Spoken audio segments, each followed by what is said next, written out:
Aucun des gens ici ne sont dans une entreprise où le Lean s'applique par un déploiement tayloriste. Ce n'est pas quelque chose que vous reconnaissez, non? Des experts Lean qui déboulent sur le terrain avec leur méthode, qui disent aux gens, avant vous étiez organisé comme ça, maintenant vous êtes organisé comme ça. Montrez-moi votre performance. Non, ce n'est pas un univers de...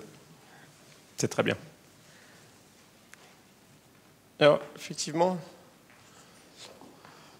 au sein de l'Institut Lean France, on définit le Lean comme une équation qui est Kaizen plus respect.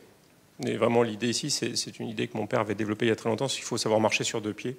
Parce que si on marche à cloche-pied, tôt ou tard, on se casse la figure. La plupart du temps, on a des gens qui marchent sur le pied Kaizen et qui ne connaissent pas le pied RSP. J'ai la chance ces dernières années de travailler aussi de temps en temps avec des managers. J'en connais un en Allemagne qui est très très sympa, très bien, qui est à fond sur le pied RSP. Par contre, il ne voit pas le pied Kaizen et il se casse aussi la figure. Donc c'est vraiment de voir que dans cette démarche Lean, c'est les deux qu'on mène ensemble. Alors, par rapport à... Le Lean vient quand même de l'industrie. Pire, ça vient de l'industrie automobile. Donc dans ses incarnations précédentes, ça véhicule quand même un certain bagage.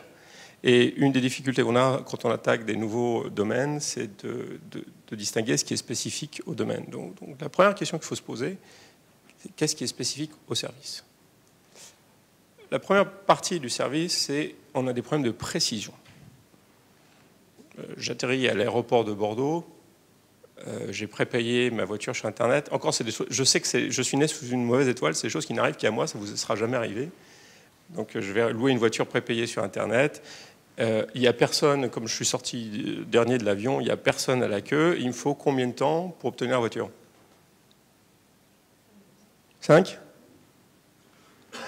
5 15 Oui, 35-40. Pourquoi 35-40? Parce que la dame qui est au comptoir n'est pas formée, parce qu'il faut tout refaire le dossier alors que c'était fait sur Internet, et parce que son chef, plutôt que me regarder moi, parce que j'ai marqué client difficile sur le fond, ce qui est le cas, il choisit ce moment-là pour former la dame. Donc là, il découvre ce que c'est qu'un client difficile, et on découvre qu'il n'est pas non plus formé au client difficile. Mais c'est très intéressant parce qu'on est dans une interaction où normalement tout a été fait. Ces gens ont un badge où il y a marqué « We try harder ». Et tout a été fait pour que ce soit, pour que je prenne les clés et je m'en aille. Mais ce n'est pas ce qui se passe. Je suis sûr qu'il y a un moment que ça arrive, des choses comme ça, non?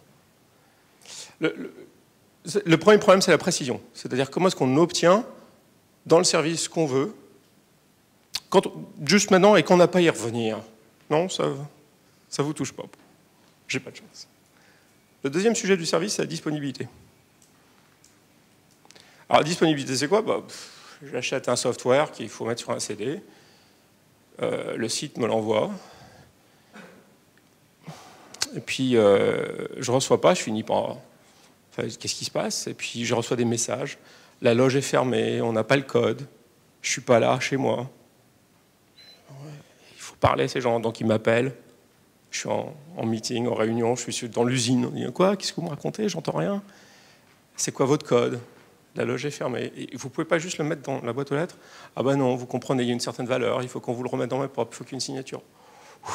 Waouh! Non plus, je vois que pas d'écho à ça, ça vous est jamais arrivé?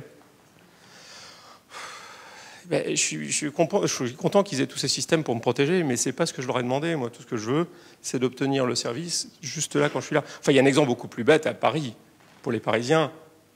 Rentrer dans n'importe quel café, non? Ça vous arrive pas, ça? Ouais, j'arrive. Non? Donc, nous, on a une vision de l'organisation, pour rebondir sur ce que disait Marie-Pierre, qui est de l'organisation dans l'absolu. Et les gens dans le service ont tendance à mettre leur organisation devant vous. Vous êtes là, vous êtes là, vous êtes là. Mais non, leur organisation leur dit, ou pareil dans les cafés, ah non, là, c'est pas moi. Donc on a un gars qui est là juste en face de vous, qui vous regarde, mais là, c'est pas chez lui. L'organisation n'est pas comme ça. Non? Donc la deuxième chose dans les services, c'est la disponibilité. C'est-à-dire, vous voulez le service juste quand vous êtes là. Souvent, on est prêt à être raisonnable, hein, mais parfois, ça devient assez intéressant.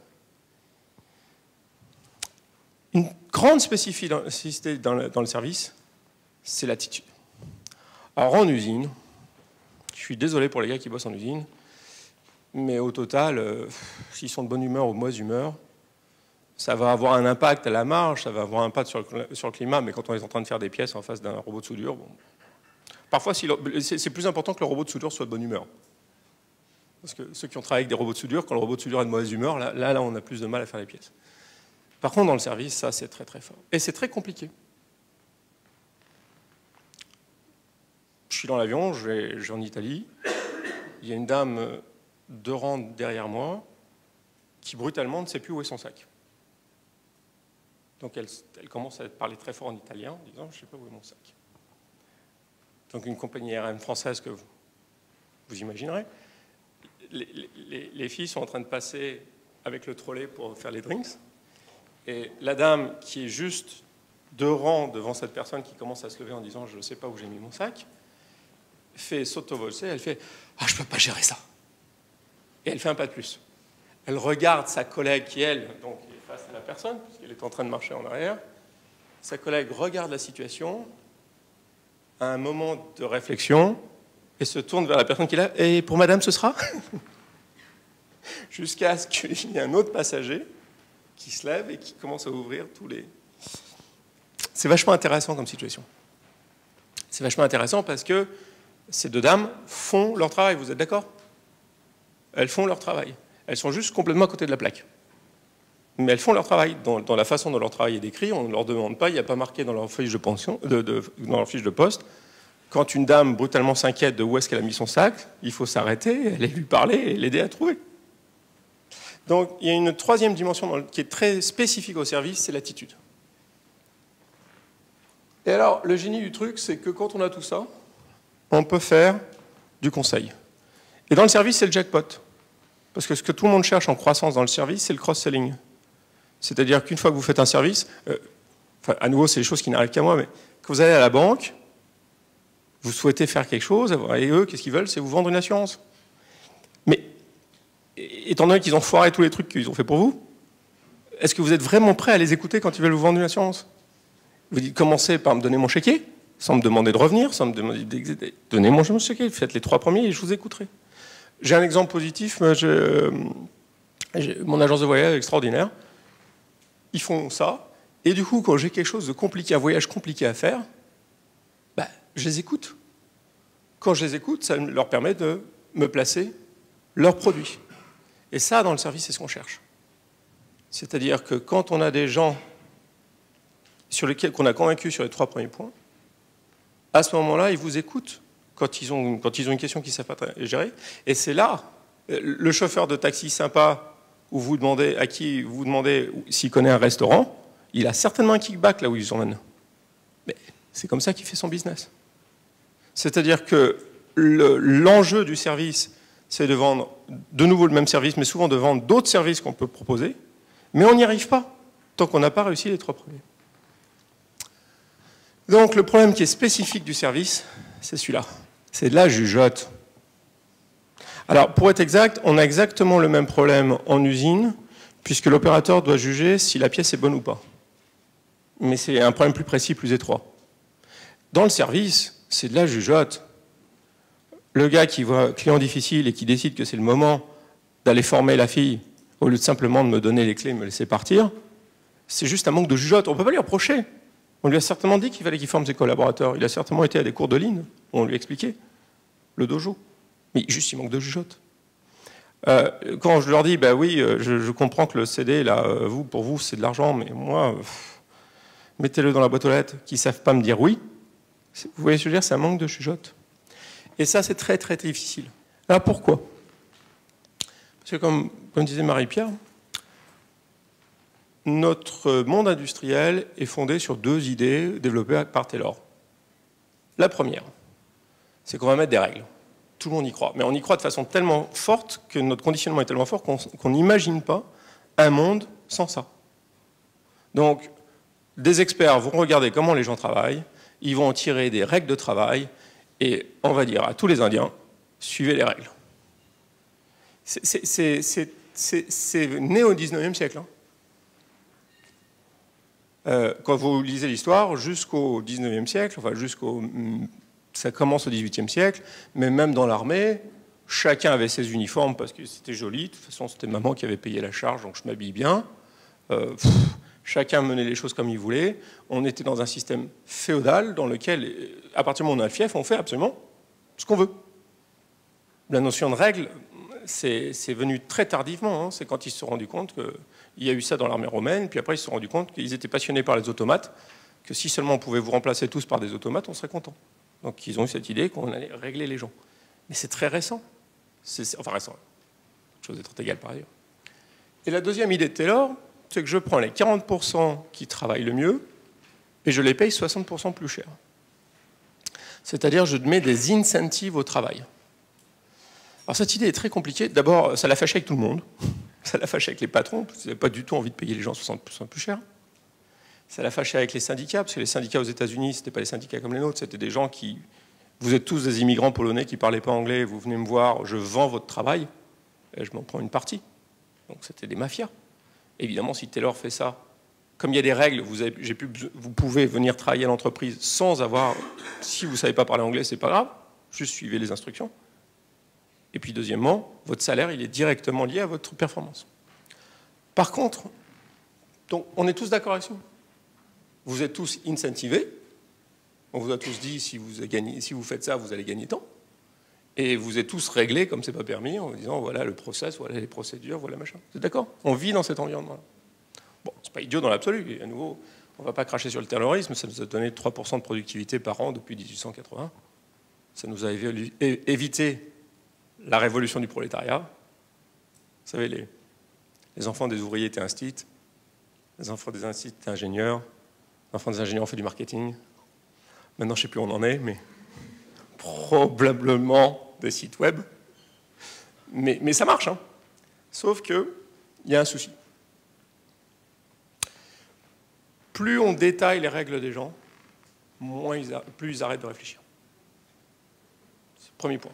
C'est clair. Quand on a des règles et des règles et des règles, le gars, le manque de jugeote, il vient du fait que il arrête, quoi. Il débranche le cerveau. Il suit la règle.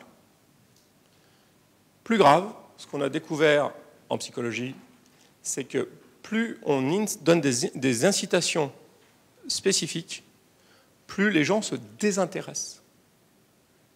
Donc, si vous voulez que votre gamin n'apprenne jamais l'anglais, achetez-lui des cartes Pokémon à chaque fois qu'il a une bonne note en anglais. Ça, maintenant, on le sait bien.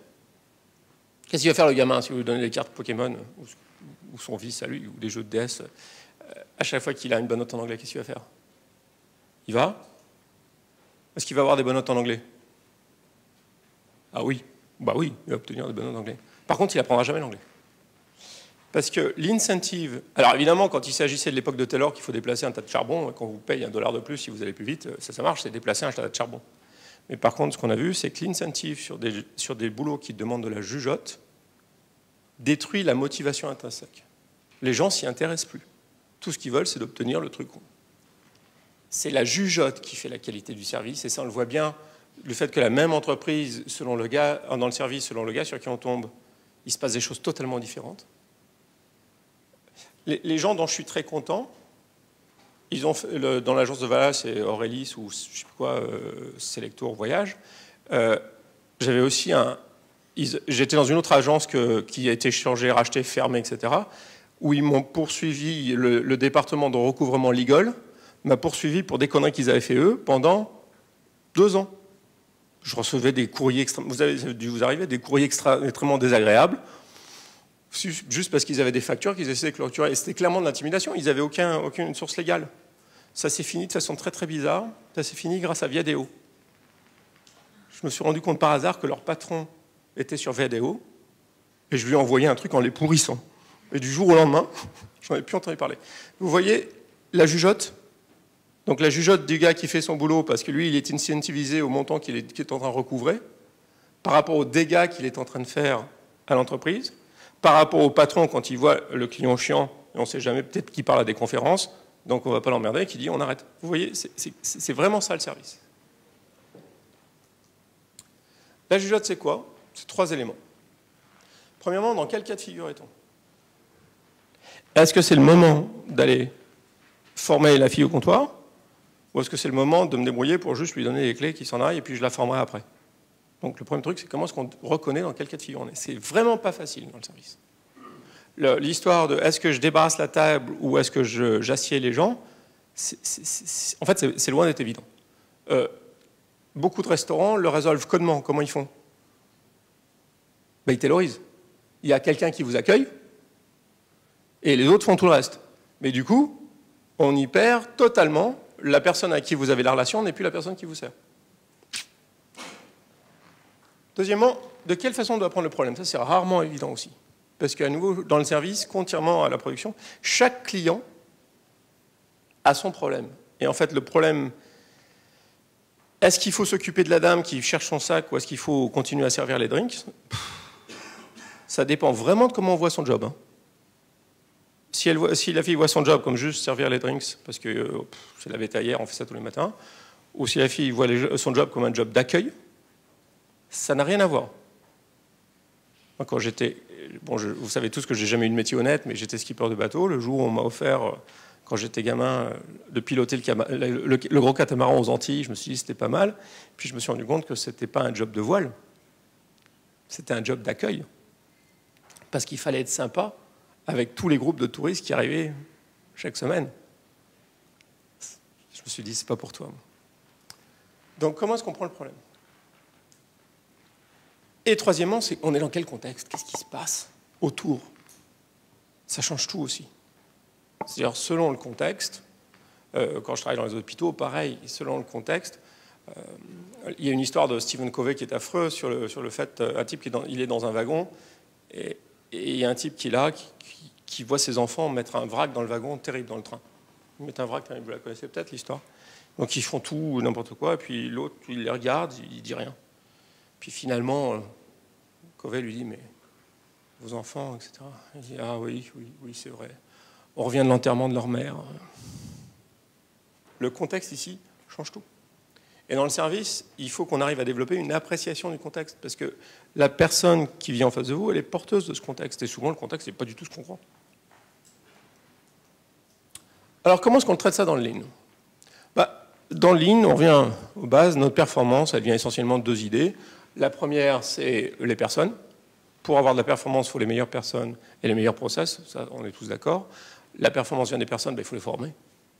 Il faut les former, il faut les former, il faut les former. Alors, comme on est tayloriste, nous, on a le rêve du système informatique qui est tellement génial qu'on peut prendre n'importe quel abruti dans la rue et lui faire le job et qu'on n'a plus besoin de le former. Mais on reconnaît dans le Lean que c'est dans l'autre sens. C'est la personne qui est menante et on lui donne des outils d'informatique si on a besoin, mais d'abord, il faut former les gens. Et deuxièmement, il faut les meilleurs process. Et quand je parle de process, je ne parle pas des workflows. Je parle des process techniques. Je parle de la soudure, je parle de la façon dont on fait la pièce ou la façon dont on fait la cuisine. Je ne parle pas de la recette de cuisine. Je parle de la différence entre le bon cuisinier et le mauvais cuisinier. Vous voyez ce que je veux dire? C'est des process techniques dont je parle. Et ça, pour les améliorer, on fait du Kaizen. Donc le rôle du management, c'est de soutenir tout ça. Donc le Kaizen, ça on connaît par cœur. Essentiellement, c'est identifier, visualiser les problèmes. C'est vraiment visualiser les problèmes. Et quand les gens visualisent les problèmes, on commence à leur faire résoudre par petits pas. Mais le métier du Kaizen, pour les gens qui font du Kaizen, c'est avant même de résoudre, c'est déjà que les gens visualisent le problème pour qu'ils comprennent le problème auquel ils sont confrontés. Donc là, c'est un exemple d'une boîte de service au sens le plus brutal du terme. Ce sont des gens qui vendent des pompes à essence et ils ont donc toute une organisation qui vend et qui fait la maintenance. Et donc avec ces gens-là, c'est en Italie, on travaille sur la partie service. Ce qui est très très intéressant parce qu'on se rend compte qu'en service, on n'a aucune notion de ce que c'est que la productivité. On est très très vague sur ce que c'est que la qualité. Et surtout, on ne sait pas d'où vient la marge. C'est qu'à la fin du mois, on découvre avec grande surprise, ah ben on a gagné de l'argent, on n'a pas, selon le volume, selon ça, les gens ne savent pas. Donc on essaie de comprendre tout ça. Et vous voyez, le premier truc qu'on fait, c'est ce qu'on appelle un dojo, c'était un planning de formation continue. Là, il n'y a que 2 personnes dans l'unité. Chacun a un plan de formation par son superviseur. Et l'idée, c'est qu'on passe 20 minutes par jour. Le superviseur passe 20 minutes par jour avec un gars. Aujourd'hui, Elodie, demain, Christophe. Et il fait le tour, il passe 20 minutes. Et sur ces 20 minutes, on regarde le travail tel qu'il est fait. Donc on sert progressivement, on établit des standards, mais ce n'est pas ça l'important. L'important, c'est vraiment d'avoir 20 minutes de conversation professionnelle avec les gens sur comment ils font les choses. C'est fascinant quand on fait ça. On découvre qu'on fait des hypothèses que tout le monde sait tout faire parce qu'ils ont été formés initialement. Mais en fait, il y a des trous dans la raquette énormes. Et surtout, c'est fascinant sur l'autre dimension, le respect, parce qu'on commence à développer des vraies relations avec les gens, parce que quand ils ont quelque chose à dire, ils vont vous le dire. Après, évidemment, vous voyez là le suivi de la performance.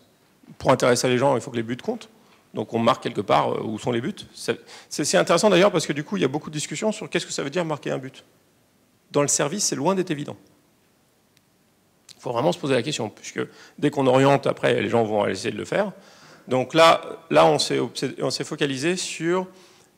Évidemment, on suit les réclamations, mais surtout on s'est focalisé sur le fait que le technicien dans sa camionnette ne va pas sur un site alors qu'il n'a pas la pièce ou il n'a pas la bonne info, pour éviter qu'il y aille inutilement. On a commencé par ça.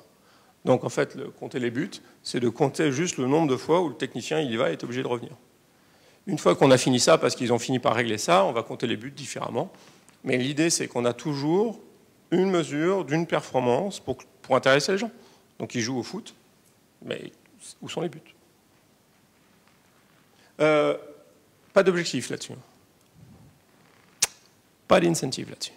Il n'y a pas d'objectif sur le fait qu'on suit la performance. Faites très attention à ça. Si vous mettez des objectifs en même temps que votre suivi de performance, vous êtes en train de libérer les petits chefs et il va se passer des choses et pas ce que vous espérez. Donc ça, c'est juste pour intéresser les gens au fait qu'on sait ce que c'est que marquer un but. De la même façon, on suit à côté, on sait ce que c'est que prendre un carton rouge. Réaction rapide. On travaille avec les gars pour que quand il y a une réclamation d'un client, carton rouge, ben on réagit. On ne leur demande même pas de réagir intelligemment, hein, mais qu'on s'en occupe. On va voir les gens, on en parle, on réagit, on a une réaction, et puis on écrit. Et la raison pour laquelle on écrit, c'est pour qu'on puisse partager nos réactions et se dire est-ce qu'on a bien réagi, mal réagi. Donc c'est vraiment très basique. Et à partir de ça, quand on est grand, on commence la résolution de problèmes.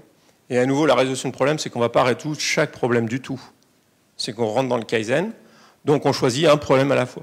Donc on prend l'équipe et on dit, bon, votre problème, c'est visiblement le fait que le système informatique vous dit que vous avez des pièces en stock, vous n'en avez pas. Bon, on va commencer par s'occuper de résoudre ce problème. Et là, on rentre dans une analyse, et j'y reviendrai plus tard. L'analyse, ce n'est pas pour résoudre le problème. Généralement, on a déjà résolu le problème. Toute l'analyse, c'est vraiment de la formation. C'est pour qu'on comprenne, c'est que les gens aillent jusqu'au bout de la compréhension de ce qui a causé le problème. Donc c'est off, hein. C'est pas pour résoudre le problème tout de suite. Là, le problème, généralement, comme on a réagi, on a trouvé une façon de compenser. C'est pas du tout ce qu'on cherche à faire. Ce qu'on cherche à faire, c'est vraiment de faire réfléchir les gens sur leur propre process. Vous avez des questions là-dessus? C'est ce qu'on fait en usine, hein, c'est pareil. Alors là, j'ai un autre exemple qui n'est pas de l'Italie, qui est d'une boîte en France. C'est sur les premiers slides, c'est sur la partie formation des gens. De temps en temps, c'est assez rare, hein, mais de temps en temps, dans le service, on fait du Kaizen au sens de changement de process. Et essentiellement, le changement de process qu'on fait, c'est on met en place du flux tiré. Alors, on vous racontera que le flux tiré, c'est un truc d'usine, pas du tout. Le flux tiré, c'est juste que Elodie, si elle travaille, elle reçoit son travail par 15 minutes. Il faut trouver un système, au lieu qu'elle a une pile de trucs à faire pour 3 jours, Elodie reçoit toutes les 15 minutes. Tous les restaurants du monde le font, hein, puisque je vais à la table, je prends les commandes, je retourne en cuisine, je les mets contre le mur, et puis le cuisinier, il regarde, et soit c'est le plat du jour, il l'a en stock, il le met au micro-ondes, il vous le donne. Soit c'est pas le plat du jour, il faut le faire, il le fait.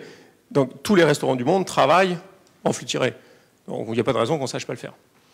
En service, comme on n'a pas l'habitude, ça demande un peu d'astuce. Donc là, ce que vous voyez, c'est des gens qui sont des caristes, qui vont chercher dans un entrepôt.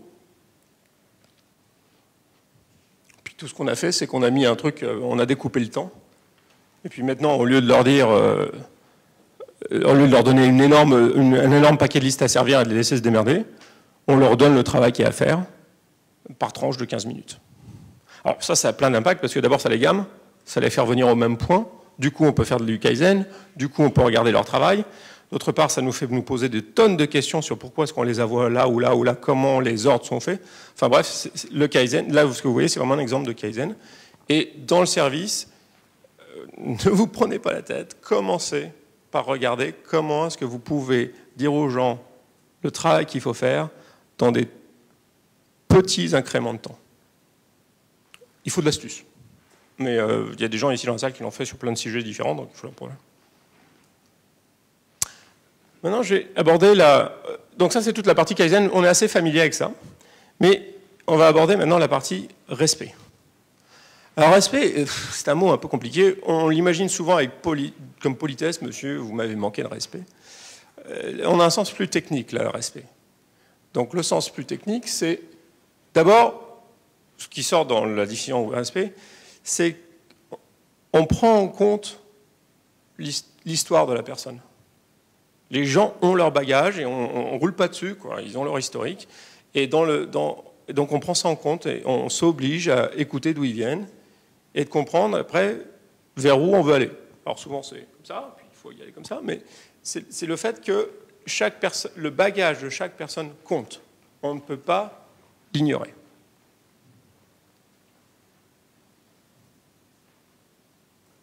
C'est intéressant la distinction qu'ils font, là c'est un truc sur Wikipédia, hein. C'est pas la même chose que la tolérance.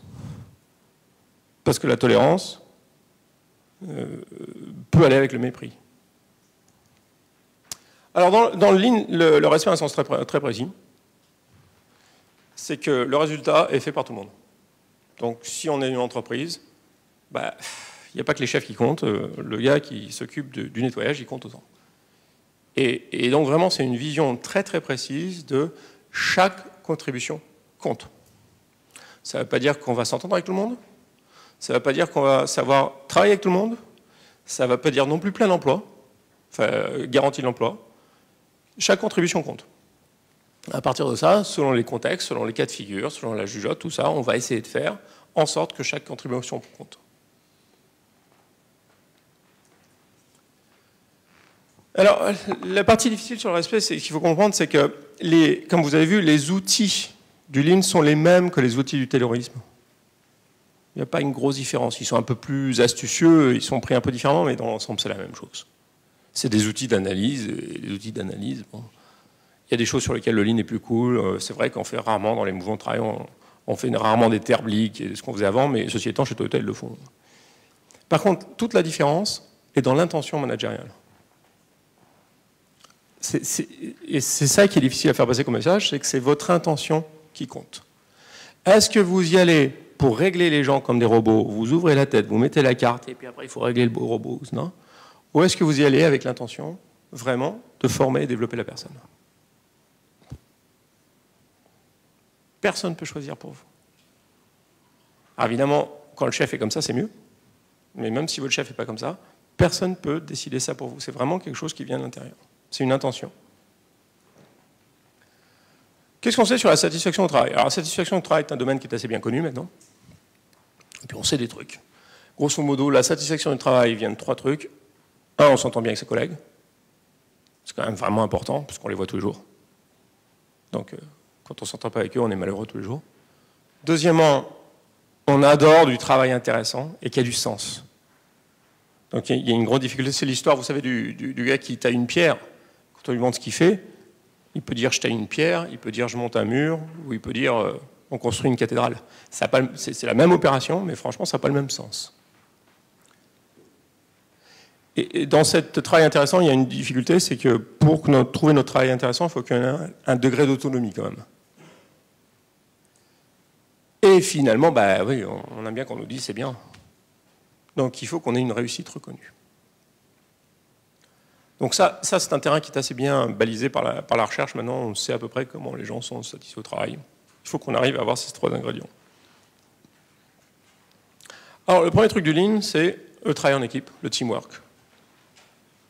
C'est-à-dire que pour que les gens s'entendent bien, on a transformé ce qu'on appelle, nous, l'équipe, le sens de l'équipe, qui est de la solidarité. Ouais, bon, on va pas à l'entraînement, on reste dans le bus, toi, tu as envie d'aller t'entraîner. Non, non, tu restes dans le bus avec nous. C'est ça qu'on a en tête, nous. Enfin, ce n'est pas des exemples qu'on connaît, mais... Avec le fait que le travail en équipe, c'est un savoir-faire individuel. C'est-à-dire, je peux apprendre à Élodie à travailler en équipe. C'est à chacun de savoir travailler avec les autres. Et alors comment on fait ça?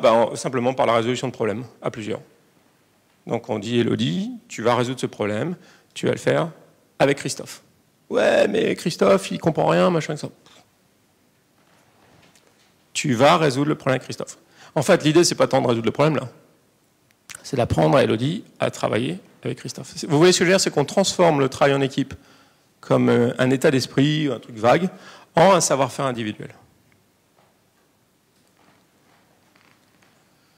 Deuxièmement, l'engagement. Travail intéressant qui a du sens. Alors là, c'est vraiment par le développement de l'autonomie dans la résolution du problème à nouveau. On cherche deux choses dans le développement. Qu'est-ce que ça veut dire développer les gens dans le Lean? Ça veut dire, un, qu'ils soient autonomes dans résoudre un certain nombre de problèmes types qu'il va avoir dans son métier. Typiquement, l'autonomie d'une cellule d'opérateur, c'est simplement qu'il sache charger les outils tout seul. Hein. Mais regardez chacune de vos équipes et quels sont les problèmes qu'ils rencontrent tous les jours. Et comment on fait qu'ils puissent résoudre ce problème sans avoir besoin d'aller chercher quelqu'un d'autre. Autonome n'a rien à voir avec indépendant. Hein. C'est pas du tout qu'ils font comme ils veulent. Hein. Mais c'est qu'ils savent résoudre un certain nombre de problèmes tout seuls, problème type. Et deuxièmement, et ça c'est très important parce qu'on le voit très fort chez Toyota, mais chez nous on l'a complètement perdu, c'est que chacun a une vision de où il veut emmener son job ou son département pour correspondre au challenge de la boîte. Donc de vraiment, à nouveau le sens, on est très porteur de sens parce qu'on demande à chacun, ton job, dans quel sens tu veux le tirer? Quel type de Kaizen que tu vas faire pour l'amener dans un sens ou l'autre? Donc il y a vraiment ces deux aspects. Donc c'est-à-dire qu'on a donc ces deux trucs, c'est qu'on a d'une part l'autonomie, c'est la pratique de la résolution de problèmes que vous avez vu dans les fiches d'avant, et puis de dire aux gens progressivement comment est-ce qu'on leur apprend à résoudre bien le problème sans aide. Et deuxièmement, toujours redonner du sens, faire partager aux gens les objectifs de ce qu'on essaie de faire pour qu'ils comprennent comment leur activité s'inscrit dans ce qu'on essaie de faire au global. Quand le président de Toyota dit il faut qu'on obtienne le sourire du client, qu'est-ce que ça veut dire? Tout le travail, c'est d'inscrire toutes les actions Kaizen dans un truc qui va donner le sourire du client. C'est donner du sens, c'est donner une direction. C'est pas de donner un aboutissement, on ne sait pas où on va. Mais par contre, on est clair sur le sens. Et finalement, la motivation. À nouveau, ça c'est un sujet qui est bien connu. La motivation, contrairement à ce qu'on croit, la motivation vient du succès, pas le contraire. Donc, on est surpris, les gens sont motivés quand ce qu'ils font marche bien. Oui, oui. Du coup, ils ont envie de le refaire. Et du coup, ça marche bien, etc. On le sait parce qu'on s'est rendu compte que parfois, sur certaines actions, on voit que les résultats chutent et on pense que ce sont pas les gens que les gens sont pas motivés, mais en fait, on se rend compte que la motivation tombe après que les résultats chutent. Souvent, les résultats chutent parce qu'ils se mettent à faire une connerie et du coup, ça les démotive. Mais c'est pas parce qu'ils sont démotivés que les résultats chutent. Vraiment, c'est le succès qui maintient la motivation. Du coup, dans le Lean, on s'impose que chaque employé a le droit de réussir. C'est pour de vrai. Pas le devoir de réussir, mais le droit de réussir. C'est mon boulot de manager de m'engager à faire réussir les gens. Alors à nouveau, c'est du Lean, hein, réussir de façon très très précise, c'est réussir sa journée. Donc à nouveau, on revient sur les exemples que je vous ai montrés. Tout ce qu'on veut, c'est que Christophe, à la fin de la journée, il ait marqué les buts. Il est content, il a réussi. Et deuxièmement, on a fait un truc dans la journée d'apprentissage où, là, il sait ce qu'on veut. On s'est mis d'accord sur un truc qu'on sait. C'est-à-dire qu'on rentre chez soi, on a appris quelque chose, et puis on a réussi ce qu'on devait faire dans la journée. Du coup, c'est très fort en termes de respect, parce que du coup, le rôle du manager dans le Lean, c'est de retirer toutes les barrières à la réussite du travail des gens. C'est très différent de ce qu'on fait d'habitude. Ce n'est pas leur mettre un système informatique de plus. C'est ne pas leur faire une formation de plus. Ce n'est pas leur faire une procédure de plus.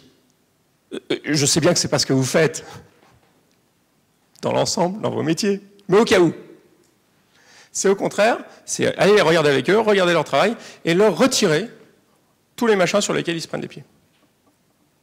Si vous faites des réunions de 5 minutes, après, quand on est grand, on fait des choses intelligentes, mais les réunions de 5 minutes par équipe, tout ce qu'on fait d'un jour au lendemain, c'est de dire dans quoi on s'est pris les pieds hier, à quoi il faut faire gaffe aujourd'hui. C'est tout. Hein. C'est tout ce que doit faire le team leader.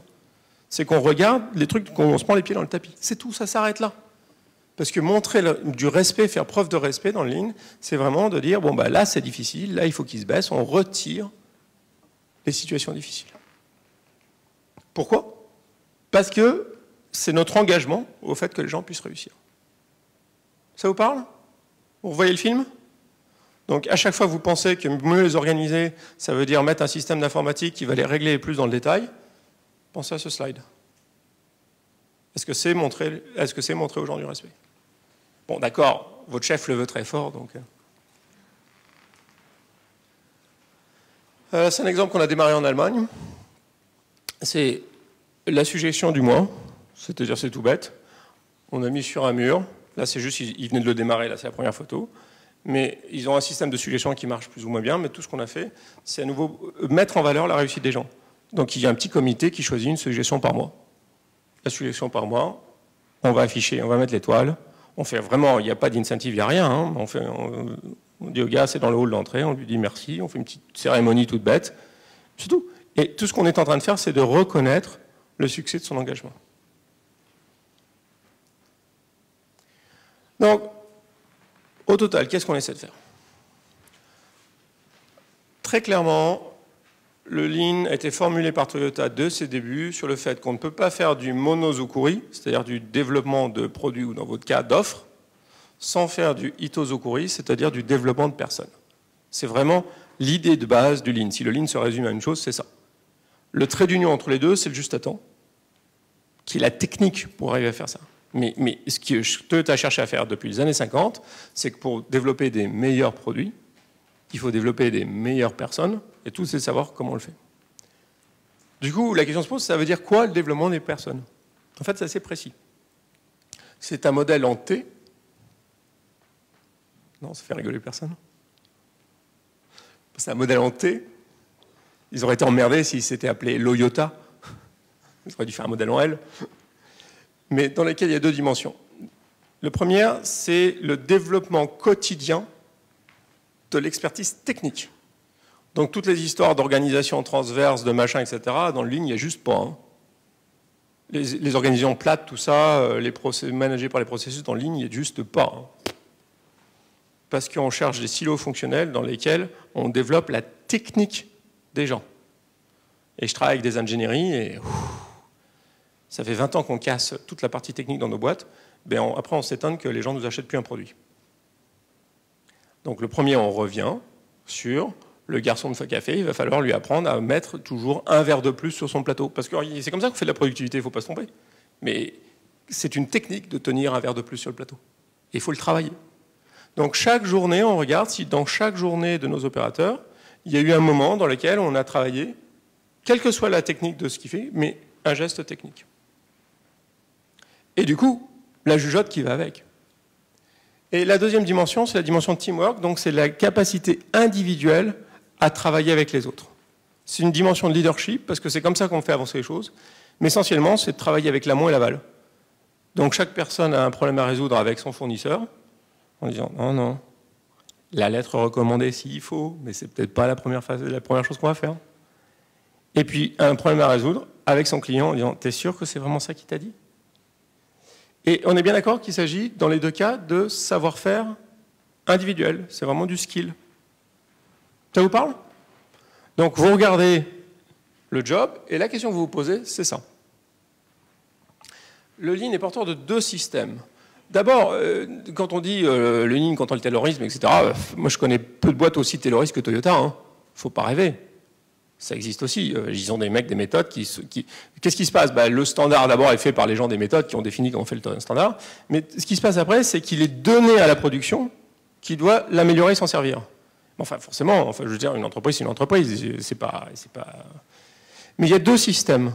Il y a un système d'exécution qu'on connaît par cœur, parce que tous nos réflexes sont dans le système d'exécution. C'est ce que vous avez. Mais ce que Toyota a développé, c'est un deuxième système, c'est un système d'apprenance. Ou d'apprentitude, ou je ne sais pas quel mot, d'apprentissage, enfin, j'en sais rien. C'est un système où les gens apprennent dans le courant de leur journée. Ils ne vont pas en salle. C'est comment est-ce que dans le courant de leur journée, ils apprennent. Alors ça, c'est assez compliqué, parce que pour le PDG, c'est facile. Les PDG qui font du Lean, quand on travaille ensemble, essentiellement, ils ont encore 10% de, vous savez, les très grandes décisions avec un T majuscule, un G majuscule, un D majuscule, ça, évidemment, les PDG qu'il faut prendre, mais bon, ça se fait rarement tout de suite. Enfin, généralement, on se donne le temps de réfléchir. Et le reste du temps, on est sur l'apprenance. Donc, on fait des visites de Gemba pour voir comment les outils d'apprenance sont utilisés, non pas comme des outils d'exécution, mais des outils d'apprenance. Le suivi de la performance n'est pas lié à des incentives. C'est pour voir comment les mecs s'intéressent ou pas à leur performance. Vous me suivez là-dessus, sur cette distinction? Vous la voyez? Donc tous les outils du Lean, c'est vraiment purement pour que les mecs apprennent. Ça ne nous donne rien tout de suite. Alors pour le PDG, c'est facile. Pour l'opérateur, c'est facile aussi, parce que la plupart du temps, il bosse. Qu'est-ce qui lui arrive, l'opérateur? On va lui demander, s'ils sont 20 dans un département, ça veut dire que si on fait le dojo une fois par semaine, ça veut dire qu'une fois par mois, il va avoir 20 minutes de formation. Et qu'une fois par an, il va faire partie d'un groupe Kaizen. C'est déjà beaucoup. Enfin, c'est pas énorme. Quand on est très très fort, une fois par semaine, il fait partie d'un cercle de qualité, ce que fait Toyota. Mais vous voyez, pour l'opérateur, la plupart du temps, il opère, il exécute. Donc les deux extrêmes sont clairs. Par contre, c'est très difficile pour les gens au milieu. Parce que les gens au milieu, on leur demande de faire les deux, et faire les deux, c'est compliqué. Et donc le biais spécifique au Lean, c'est que sous pression, le middle manager, il va toujours essayer de tirer vos outils pour en faire de l'exécution. Donc sa réunion de 5 minutes, maintenant il va le lier à un objectif pour obtenir son objectif. Et il va rendre les gens fous. Et vous allez vous mettre une merde sociale noire. Vous voyez le truc? Ce sont des outils d'apprenance. Le fait qu'après on a des outils d'exécution où les gens ont des objectifs et qu'il faut suivre et qu'il faut comprendre ce qui se passe, oui bien sûr, pas de débat. Donc en pratique, qu'est-ce qu'il faut qu'on apprenne? Un, il faut qu'on écoute. Alors écouter, c'est pas de dire « Ah ouais ». Non. Écouter, c'est de prendre une idée de l'opérateur et de l'appliquer, sans la reformuler. Donc il faut savoir vraiment poser les bonnes questions. Mais l'opérateur, il ne se sent écouté que quand vous avez pris une de ces idées, vous l'avez mis en place, vous l'avez fait. C'est ça, écouter.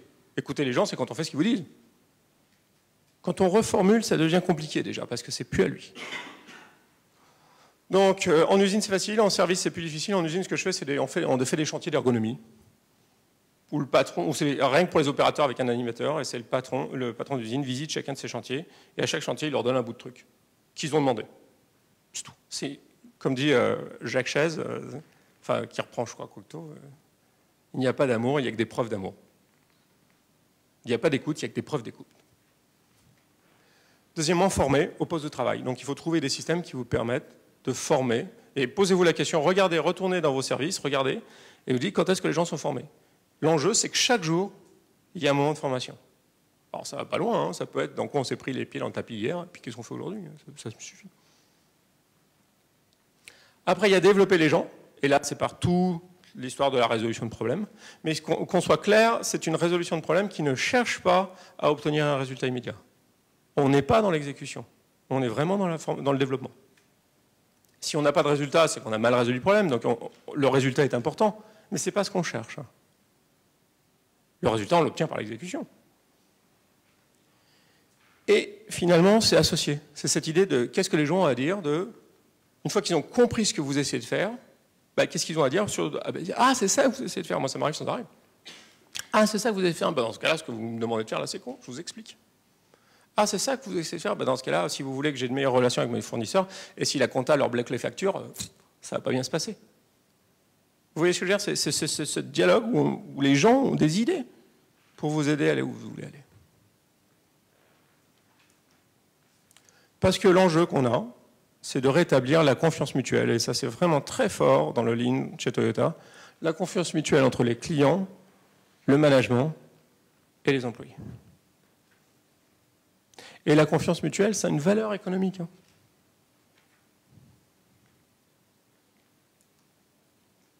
Donc, pour conclure, on marche sur deux pieds.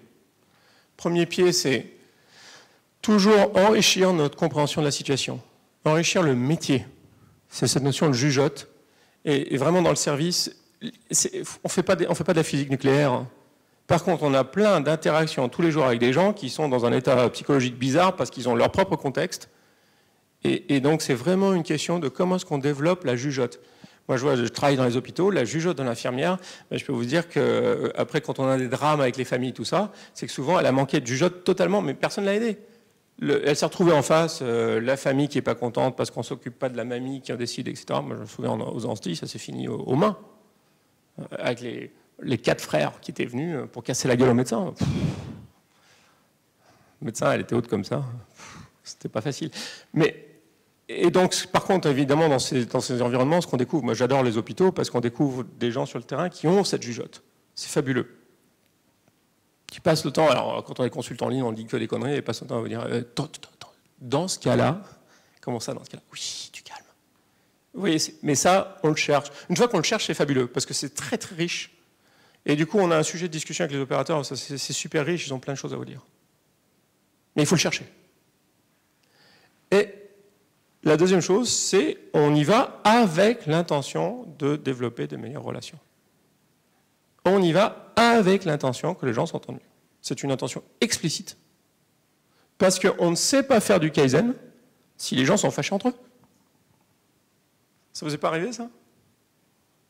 D'essayer de faire du Kaizen une équipe où ils se haïssent tous?